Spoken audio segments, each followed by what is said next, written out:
What is happening, world? B Marsh Boxing. I'm back at it with another boxing video. So, the only good thing I like about boxing is when fights get announced, fights get made, fights happen. We get to see it play out in the ring. But more times than not, we don't get what we want in boxing. More times than not, we go more uh, report more bad news. You know what I mean? Now here we go with another one.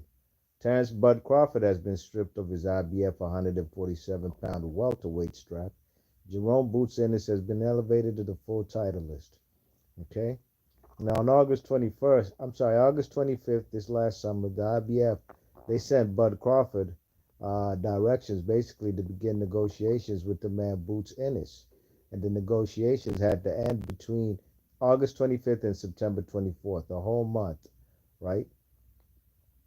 Um, on the 22nd of September, the IBF received an email from Bud Crawford's representative saying that, that there's an agreement for Bud Crawford versus Spence. Yeah, I mean, which, it, it's they basically working on an immediate rematch, you know what I mean? That the man Spence wants.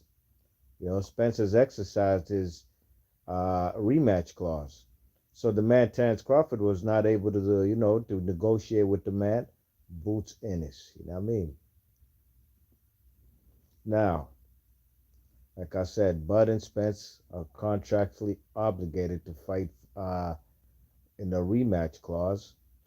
The the man Boots Ennis, who was holding like a little interim strap, when he beat that dude in DC, the dude named Karen, he didn't knock him out.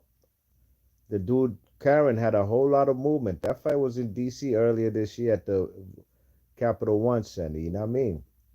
And the IBF agreed to sanction that fight under the terms given that if the man Boots Ennis or Karen wins, then they the mandatory challenger for the IBF strap. But the man Bud Crawford got bigger and better things he's trying to do in boxing rather than facing mandatories. Because, man, holding four straps, you're going to have mandatories coming left, right, excuse me, left, right, up, and down. You know what I mean? So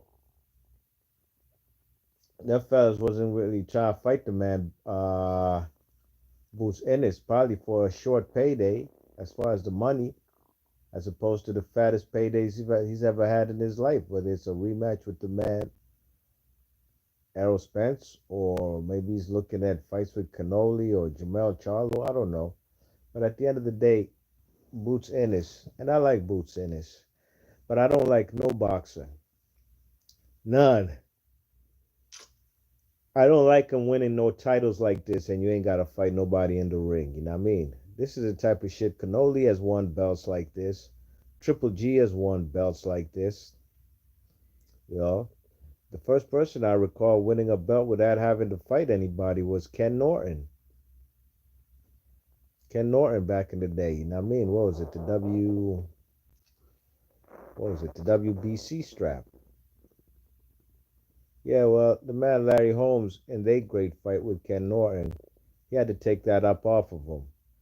And Larry Holmes really earned that strap, you know what I mean? So Boots Ennis ain't fight nobody really in order to become a champion, just like Kostya Tszyu. Excuse me, not Kostya Tszyu, his son. What's his son's name? Tim Tszyu.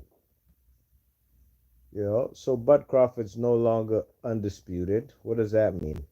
Does a rematch with the man Errol Spence still happen at 147? Or now, since there's no incentive of defending your undisputed straps, because you've been stripped of one, Bud Crawford, will the fight be at junior welterweight with no titles on the line? Time will tell. 2024 will answer all these questions. But as of today, we do have a new title holder in the welterweight division.